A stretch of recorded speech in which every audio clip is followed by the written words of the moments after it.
사람들은 쫓기다 보면 바쁜 일만 하게 되고 중요한 일을 빼먹는다. 그런데 사실은 중요한 일을 먼저 해야지 그 사람의 인생이 달라질 수 있다. 안철수 선생님의 말입니다. 여러분이 하고 있는 모든 일에 두 가지 질문을 던져보십시오. 중요한 일인가 아닌가? 급한 일인가 아닌가? 두 가지 질문을 잣대로 모든 일을 네 가지 경우로 나누어 보기 바랍니다. 급하고 중요한 일, 급하지 않지만 중요한 일, 급하고 중요하지 않은 일, 급하지도 않고 중요하지도 않은 일. 여러분은 평소에 어떤 일부터 하십니까? 많은 사람들이 손을 대는 순서는 다음과 같습니다. 첫째, 급하고 중요한 일. 둘째, 급하고 중요하지 않은 일. 셋째, 급하지 않지만 중요한 일. 넷째, 급하지도 않고 중요하지도 않은 일. 자, 이제는 여러분이 삶에서 이루고 싶은 것들을 적어보기 바랍니다. 해리포터 같은 소설을 쓰고 싶습니까? 유럽 여행 전문 가이드가 되고 싶습니까? 작지만 아담한 카페를 운영해보고 싶습니까? 지금 여러분들이 적은 것들은 위에서 나눈 네 가지 분류 중 어디에 속할까요? 꿈은 언제나 급하지 않지만 중요한 일에 속합니다. 그러므로 이 일을 세 번째로 하는 한 여러분의 삶은 결코 달라지지 않습니다. 365공 비타민, 꿈은 언제나 급하지 않지만 중요한 일의 한 대목으로 시작합니다.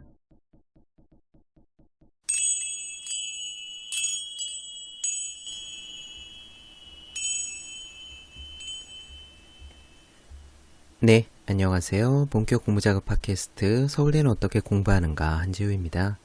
우린 지금 박경철 선생님의 자기혁명 나눠드리고 있습니다.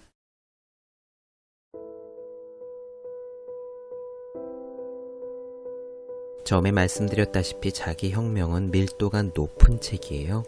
굉장히 많은 컨텐츠가 담겨 있다는 뜻이지요. 예전에 미학자 진중권 교수에게 누가 물었었거든요. 어떻게 해야 스테디셀러를 쓸 수 있느냐라고 말입니다. 아마 진중권 교수의 미학 오디세이가 대표적인 스테디셀러이기 때문일 건데요. 그때 그분의 대답이 기억에 남습니다. 아주 명확한 답을 주셨어요. 컨텐츠의 밀도가 높아야 스테디셀러가 될 수 있다. 저는 자기혁명도 그런 책이라고 생각합니다. 오늘은 공부에 대한 부분이에요. 제가 드리고 싶은 말씀이 굉장히 많은 부분인데 이 편에서 다 드릴 수는 당연히 없을 테고요. 제 생각과 맥이 비슷한 부분이 있어 소개해드립니다. 오늘의 이야기는 먼저 당송 8대가 중에 한 명인 한유라는 사람의 부독서 성남이라는 글로 시작합니다. 한유가 아들에게 제발 공부 좀 해라. 너 공부해야 잘 살 수 있다 라고 당부하는 글이죠. 뭐라 해야 할까요? 들어보시면 알겠지만 아주 적나라한 글입니다. 아버지가 아들에게 정말 진심을 담아서 공부 좀 하라고 당부하는 글이에요. 직접 들어보시면 아실 거고요. 그 다음으로는 학습에 대한 이야기가 이어집니다. 학습, 배우고 때때로 익혀야 공부가 된다. 우리는 보통 공부라는 것을 떠올릴 때 왜 교과서를 읽고 문제집을 풀고 시험을 보는 것을 공부라고 생각합니다. 그것도 공부긴 한데요. 공부의 두 가지 축인 학습, 즉 배우고 익히는 것 중에서 학에 가깝죠. 배운다, 학만으로는 머릿속에 들어가지 않습니다. 익히는 과정, 습까지 있어야 되는데 오늘 이 부분을 박경철 선생님이 강조해 주실 거예요. 그리고 이 학과 습의 밸런스에 대한 부분은 사실 제 다음 책의 한 챕터이기도 합니다. 뇌과학적으로요, 사람은 학, 그러니까 배움만 있어서는 머릿속에 잘 들어가지 않습니다. 익히는 과정, 즉 습까지 함께 있어야 그때 머릿속에 들어가죠. 뇌과학적으로 그렇습니다. 그 이야기는 제 책에 자세히 써두었으니까 나중에 만나보실 수 있을 거고요. 우선 오늘은 박경천 선생님의 이야기를 이어가 보겠습니다. 학과 습에 대한 부분 시작할게요. 공부에 대한 가장 인상적인 글을 꼽으라면 당송 8대가 중에 한 사람인 한유의 부독서 성남을 꼽겠다. 한유가 아들 성남에게 독서를 권하는 글로써 구절구절 사무치는 깊이가 느껴진다. 그 글은 이렇다. 나무가 둥글게 혹은 모가나게 깎이는 것은 단지 목수의 손에 달려있고 사람이 사람답게 되는 것은 뱃속에 글이 얼마나 들어있느냐에 달려있다. 열심히 공부하면 글을 자기 것으로 할 수 있지만 게으름을 피우면 뱃속이 텅 비게 된다. 배움의 이치란 태어났을 땐 누구나 현명함과 어리석음이 같지만 배우지 못했기 때문에 그 문에 들어가는 것이 달라지는 것이다. 두 집안에서 아들을 낳았다고 해보자. 둘 다 어린 시절에는 별 차이가 없고 조금 자라서 같이 놀 때는 무리지어 헤엄치는 물고기와 다름이 없다. 그러나 나이가 12 서너시 되면 서로 능력을 나타내는 점이 달라지고 20살쯤 되면 그 차이가 점점 더 벌어져 맑은 냇물과 더러운 도랑을 비교하는 것처럼 차이가 난다. 그리고 30살, 골격이 굵어질 나이가 되면 하나는 용이 되고 다른 하나는 돼지가 된다. 하늘을 나는 말은 높이 뛰어 내달릴 뿐 두꺼비 따위를 돌아보지도 않는다. 결국 한 사람은 말의 고삐를 잡는 시종이 돼서 채찍을 맞은 등에서는 구더기가 끓게 되고 다른 한 사람은 삼공재상의 고귀한 사람이 되어 대저택의 깊은 곳에서 의기양양하게 지내게 된다. 여기서 묻는다. 무슨 까닭으로 이렇게 되었는가? 그것은 바로 배우고 배우지 않은 차이다. 금이나 옥이 귀한 보배라고들 하지만 너무 쉽게 쓰게 되고 깊이 간직하기는 어렵다. 하지만 학문은 몸에 간직하는 것이다. 그 몸만 있으면 아무리 써도 남음이 있다. 군자가 되고 소인이 되는 것은 그 부모와 관계 있는 것이 아니다. 보아라. 삼공재상의 후예들이 헐벗고 굶주리면서 몸을 실을 당나귀 한 마리 없이 문 밖에 나서야 하는 것을. 글은 귀한 것이다. 책이 가르치는 것이 곧 논밭과 다름이 없다. 길바닥에 고여있는 물은 근원이 따로 없다. 아침에는 구덩이에 가득 찼다가도 저녁이면 말라 없어질 수 있다. 사람으로 태어나 고금에 통하지 않으면 말과 소가 사람의 옷을 입은 것이나 다름없다. 자신이 불의에 빠진 상태에서 어떻게 명예를 바라겠는가? 지금 계절은 오랜 장맛비가 갠 가을이다. 맑고 시원한 기운이 들판에 일어나니 점점 등불을 가까이 할 만하고 책을 펼칠 만한 시절이다. 어떻게 이 아비가 아침 저녁으로 너를 걱정하지 않겠느냐? 너를 생각하면 세월이 빨리 지나가는 것이 아쉬울 지경이다. 자식을 사랑하는 마음과 엄하게 교육시키려는 마음은 서로 일치하기 어려워서 이렇게 시를 써서 네게 머뭇거리지 말고 공부에 정진하라고 말하고자 한다. 이 시를 보면 아들에게 왜 공부를 해야 하는지 조언하는 아버지의 마음이 절절하다.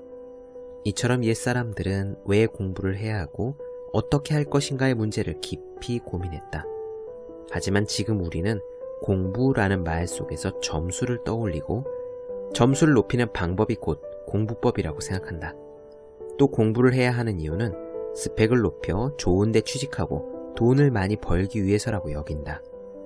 이건 과연 바람직한 일일까? 공자는 학이 불사증망 사이 불학즉태라고 했다. 이는 논어 위정편에 나오는 구절로 배우기만 하고 생각하지 않으면 어리석어지고 생각하기만 하고 배우지 않으면 위태로워진다 라는 뜻이다. 인류가 세상에 글을 남긴 이래 공부에 대한 말 중에서 이보다 압축적이고 탁월한 것이 또 있을까? 공부를 생각할 때 뼈에 새겨두어야 할 구절이다. 주희가 편찬한 사서집주에서는 이 말에 다음과 같이 주석을 달아놓았다. 진리를 마음에서 구하지 않기 때문에 어리석고 깨달음이 없다. 배운 것을 익히지 않기 때문에 위험하고 불안하게 된다. 널리 배우고 깊이 묻고 신중하게 생각하고 분명하게 판단하고 독실하게 행동하는 것. 이 5가지 중에 한 가지라도 없다면 그건 학문이 아니다. 진리를 마음에서 구한다 라는 말이 이 글의 절정이다. 아무리 배워도 생각하고 이치를 고민하지 않으면 아무런 소용이 없다는 의미다. 나는 사람들이 나한테 책을 몇 권이나 읽었나요? 라고 물어올 때가 가장 곤혹스럽다. 아무런 의미도 없는 질문이기 때문이다. 정말 많은 책을 읽었어도 읽은 것을 흡수하지 못한다면 그건 단지 놀이에 불과할 뿐이다. 그러니 이 질문은 이렇게 바뀌어야 한다. 당신이 읽은 책 중에서 당신에게 영향을 미친 책은 몇 권입니까? 돌아보면 공부가 늘 그랬다. 의대 시절 점수에 연연해서 외운 지식들은 모두 허공으로 흩어졌다. 결국 의사로서 진정한 내 실력으로 이어진 공부는 모두 현장에서 환자를 진료하고 고민하는 과정에서 이루어졌다. 의과대학에서 학점을 따고 좋은 점수를 받기 위해 외우기에 급급했던 공부는 남들에게 평가를 받기 위한 도구에 불과했던 것이다. 주희의 사서집주에서 2번째로 강조한 배운 것을 익힌다 라는 말은 우리가 흔히 쓰는 한자어 학습의 의미로 바로 연결된다. 우리는 흔히 배우는 것, 즉 누군가 가르치는 내용을 흡수하는 것을 공부라고 생각한다. 그러나 공부는 반드시 배우는 학에다가 익히는 습이 병행되어야 함을 강조하고 있는 거다. 실제로 익힐 습자를 파자해보면 2개의 날개로 날아가는 형상이다. 새를 관찰해보면 아기 새는 어미새가 날갯짓 하는 것을 보고 날개를 움직여 파닥이면 날 수 있다는 것을 배운다. 그러나 스스로 날개를 파닥이며 나는 연습을 하지 않는다면 이 아기 새는 영원히 날 수 없다. 박태환 선수에게 수영을 배우며 그의 영법을 아무리 외워도 실제로 내가 물에 들어가서 물을 먹어가며 익히지 않으면 헤엄을 칠 수 없는 이치와 같다. 결국 공부는 배우는 것과 익히는 것의 2개의 날개로 나는 새다. 그런데 우리는 대개 배우는 것만 공부라고 여기고 제대로 익히진 않으니 실제 현실에서 배운 것을 제대로 활용하지 못하는 것이다. 공부는 배움으로써 끝나는 것이 아니라 익히고 생각하고 실천함으로써 완성되는 것이다. 이렇게 학과 습을 병행하려면 꽤 많은 노력이 필요하다. 어릴 때부터 우리의 학습 과정을 한번 들여다보자. 우리가 처음 태어나서 공부를 하는 것은 외부에 대응하는 것이다. 아무것도 모르는 어린아이는 뜨거운 것을 만지다가 손을 대고 벌을 건드리다가 침에 쏘이면서 경험을 시작한다. 인간의 지혜가 성숙하지 못한 상태에서는 자신만의 세계에 빠져 있고 변화에 대해 창조적인 대응을 할 수도 없다. 때문에 엄마가 아무리 안 돼 라고 얘기해도 직접 경험하지 않은 것을 쉽게 받아들이지 못하는 거다. 하지만 아이는 성장하면서 점점 더 넓은 외부 세계와 만나고 그 과정에서 비로소 수용적인 공부가 시작된다. 예를 들어 저음 피아노를 배울 때는 악보를 따라치기에 급급하고 교재를 소화하기도 버겁지만 어느 순간 내 방식으로 표현하고 싶은 욕구가 생기는 것과 같다. 공부에서의 만족은 바로 이 단계에서 이루어진다. 이렇듯 공부는 늘 학과 습이 함께하는 것인데 요즘 우리는 오로지 학만 중시하며 습의 중요성을 까맣게 잊어버리고 살아간다. 청년의 공부는 머리로만 하는 것이 아니다. 가슴 뛰는 열정을 품고 근육을 길들이며 시야가 꽉 차도록 넓은 세상을 탐험하며 그것을 내 안으로 끌어들이는 것이 진짜 공부다.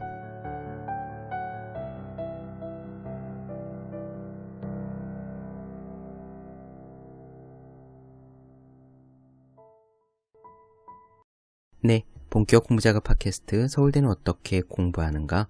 박경준 선생님의 자기혁명 중에서 학습, 공부에 대한 부분 나눠드렸습니다.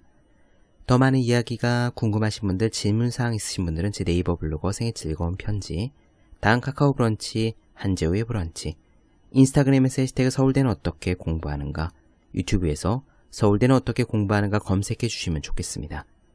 또 매일매일 공부하시는 분들, 여러분 주변에 매일매일 공부하시는 그분들을 위해서요, 하루 한 페이지씩 읽고 공부할 의지를 북돋는 책, 보기만 해도 공부하고 싶어지는 365 공부 비타민 선물해 주시면 좋겠습니다. 오늘 여기까지 할게요. 전 다음 시간에 뵙겠습니다. 여러분 모두 열심히 공부하십시오. 저도 열심히 하겠습니다.